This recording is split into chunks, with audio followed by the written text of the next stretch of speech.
Olá pessoal, sou Fernando, professor aqui da Rede Estadual de Minas Gerais. Estamos estudando para o concurso de professor da Bahia, ok?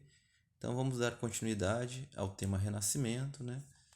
Previsto no edital, dentro dos conhecimentos interdisciplinares, a linguagem das ciências e das artes e as implicações ao pensar filosófico a partir do Renascimento, ok? Então a questão do Renascimento como ruptura ou continuidade, ok? Então, pessoal, aqui é um artigo, eu vou apresentar todo o desenvolvimento dele e posteriormente uma pequena conclusão, só que a conclusão vai ficar no próximo vídeo, ok? Então, embora o humanismo dentro do Renascimento constitua um dos traços mais característicos desse período, chegando inclusive a ter uma influência determinante no pensamento moderno, o Renascimento vai além do humanismo e abarca o próprio naturalismo, inserindo o homem na história e na natureza como forma de dispor de seu próprio destino. Giovanni Reale traz duas concepções opostas de autores que procuraram definir as características desse período com base na dicotomia entre ruptura e continuidade, Christeller e Garin. No entanto, Danilo Marcondes recorre à análise de divisão histórica de Hegel e delimita o início da filosofia moderna e da própria noção de moderno a partir de ideais centrais e fatos importantes que reforçam essas ideias e que desembocaram numa forma de pensar característica. A noção dialética da história percorre o caminho da síntese entre os dois caminhos dicotomizados e o caracteriza no próprio fluxo dos contextos históricos.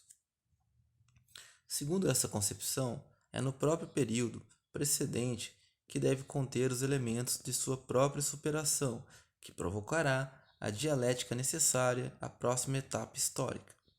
Nessa concepção, podemos reunir então as ideias e fatos que contribuíram para a passagem do período medieval para a modernidade, ok? Então, quais seriam as ideias centrais? Então, a ideia de progresso, que faz com que o novo seja considerado melhor ou mais avançado que o antigo. E para isso, o resgate do pensamento da antiguidade clássico greco-romana se faz necessário. Valorização do indivíduo ou da subjetividade como lugar da certeza e da verdade, e origem de valores em oposição à tradição, isto é, ao saber adquirido, às instituições, à autoridade externa. Ou ainda nas palavras de Abiganano, reconheceu o valor do homem como ser terrestre ou mundano, inserido no mundo da natureza e da história, capaz de nele forjar o próprio destino.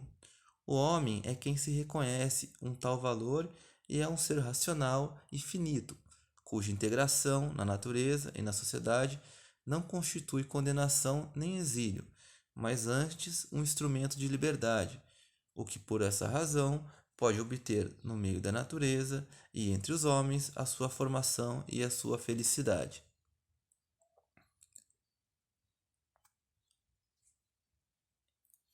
Quais são os fatores importantes, né, ligados ao Renascimento?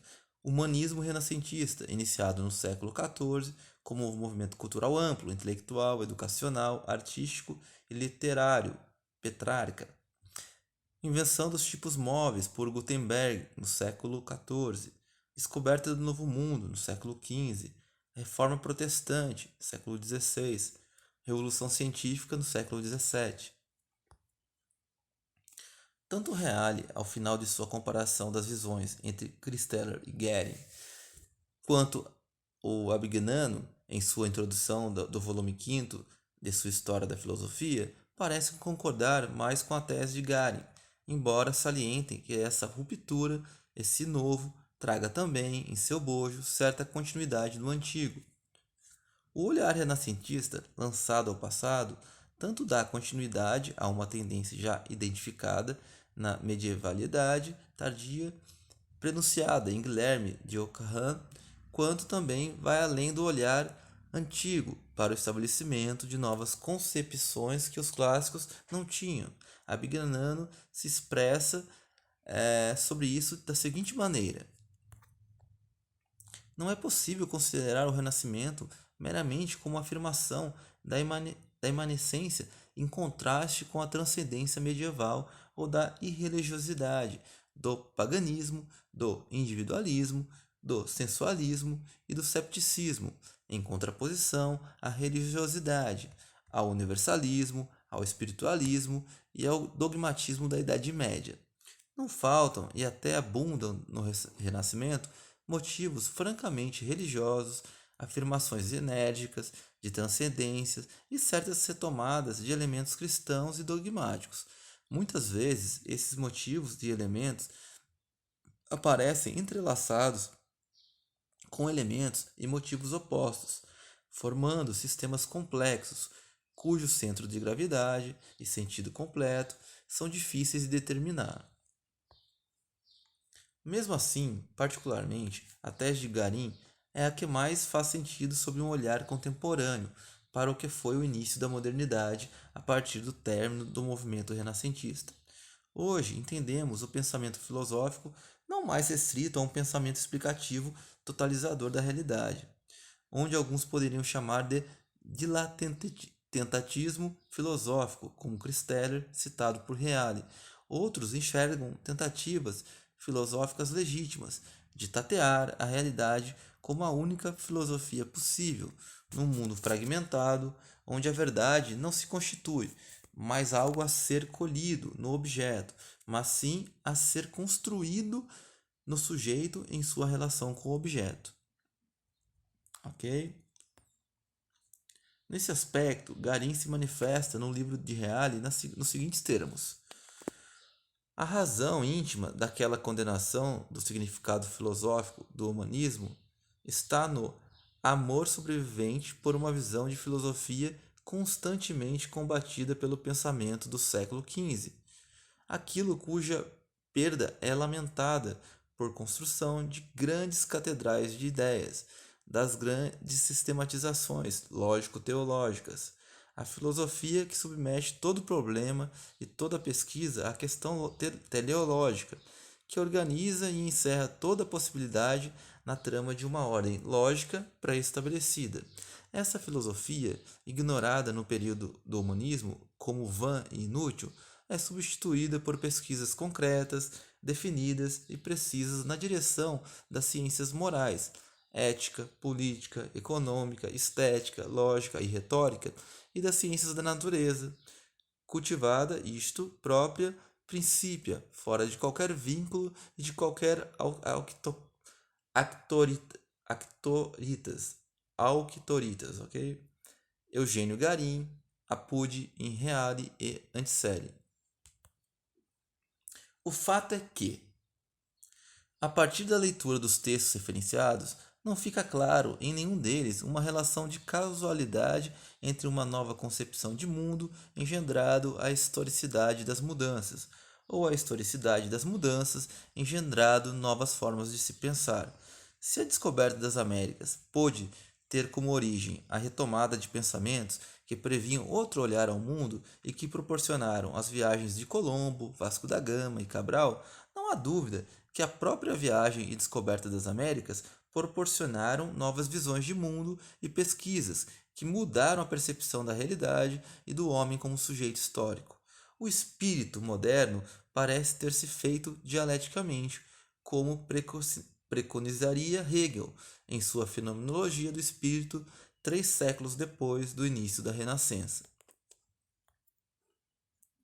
Em minha leitura particular desse período, o que parece caracterizá-lo, como nenhum outro antes dele, é a capacidade de abrigar a despeito da resistência do sistema totalizador, quase agonizante, que ainda insistia em controlar as mentes ávidas por conhecimento, a pluralidade e a diversidade de concepções e olhares sobre o passado.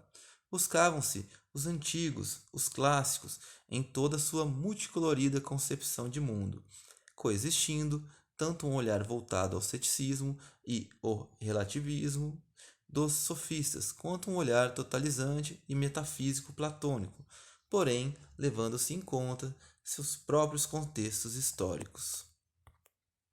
No entanto, notamos em comum, tanto na antiguidade quanto na medievalidade e na Renascença, um mesmo modus operandi de voltar-se ao passado, à busca de confirmações de suas próprias aspirações. Platão e Aristóteles, quando se voltaram aos filósofos que os precederam e até aos seus contemporâneos, sempre os olharam a partir de suas próprias visões, pincelando em suas considerações apenas aquilo que pudessem confirmar suas próprias ideias ou fornecerem contrapontos que pudessem ser refutados sem maiores problemas.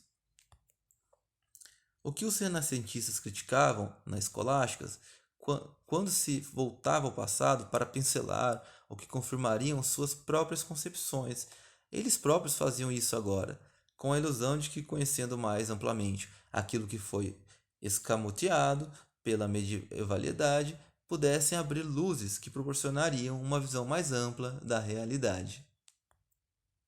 Portanto, o pano de fundo do humanismo e os renascentistas fizeram a mesma coisa. Nesse aspecto, podemos falar em continuidade, embora haja uma clara ruptura entre as duas formas de se conceber o mundo, o homem e a própria realidade. De certa forma, proporcionou uma nova maneira de se fazer história, sem, contudo, mudar a forma de buscar na história os elementos de mudança. Abiganano se refere a essa dicotomia entre continuidade e ruptura da seguinte forma: é com o humanismo que surge pela primeira vez a exigência do reconhecimento da dimensão histórica dos acontecimentos. A Idade Média tinha ignorado por completo tal dimensão. É certo que já então se conhecia ou se utilizava a cultura clássica. Essa era, porém, assimilada à época e tornada contemporânea. Fatos, figuras e doutrinas não possuíam, para os escritores da Idade Média, uma fisionomia bem definida, individualizada e irrepetível. O seu mérito residia apenas na validade que lhes pudesse ser reconhecida relativamente ao universo de raciocínios no qual se moviam os ditos escritores. Sob este ponto de vista, eram inúteis a geografia e a cronologia como instrumentos de averiguação histórica. Todas essas figuras e doutrinas se moviam numa esfera intemporal, que não era outra senão a delineada pelos interesses fundamentais da época, apresentando-se, por isso, como contemporâneas dessa mesma esfera. Com o seu interesse pelo antigo autêntico, e não por aquele que vinha sendo transmitido através de uma tradição deformante, o humanismo renascentista concebe pela primeira vez a realidade da perspectiva histórica, isto é, da separação e da contraposição do objeto histórico relativamente ao presente historiográfico. Essa dimensão histórica da busca do passado, que a Renascença resgata, a coloca num posicionamento diferente daquela adotada na medievalidade. Portanto, promove uma ruptura que amplia em muito a visão de mundo dos homens renascentistas. Mesmo assim, isso não os exime de cometerem equívocos, e conforme nos relata Reale, o nível histórico crítico dos renascentistas assumiu como verdadeiros textos tardios e modificados no mesmo nível daqueles que eles criticavam em sua utilização pela escolástica.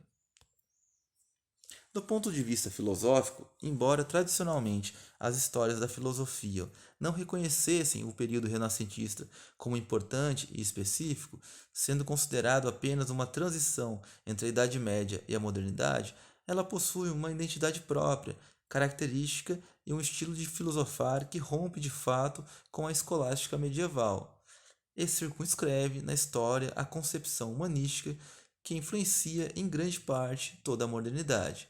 O Renascimento, termo utilizado pela primeira vez por Giorgio Vasari, é tomado por Reale quanto por Abiganano como um período característico e próprio, embora não se possa confundi-lo com a filosofia moderna e a própria modernidade, inaugurada por Descartes e Bacon.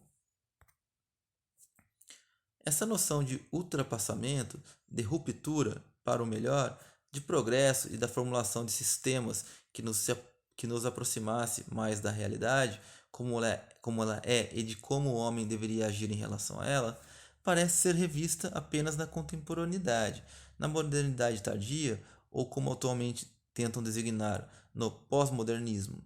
Ver-se como novo, sem os pressupostos da superação, do melhoramento, é algo que rompe o paradigma do historicismo e inaugura, de fato, novos problemas filosóficos, a que devemos nos debruçar a partir da segunda metade do século XX. A pretensão da modernidade em trazer luzes pressupõe um acesso a uma verdade tão inferida quanto a do período a de que eles se referiram posteriormente, como de trevas, com a diferença que, a partir dos fatos históricos defragados, a partir da perda da autoridade de sistemas totalizantes, inaugura-se o embate de discursos que pretende traduzir essa verdade, confluindo para o discurso científico, que tem como ponto comum a capacidade de demonstrar empiricamente aquilo que tenta explicar da realidade. Pessoal, então no próximo vídeo eu venho com a conclusão. O tema, né, o artigo é extenso, mas dá para parar, voltar, ler. Mas é isso. Um abraço, até a próxima.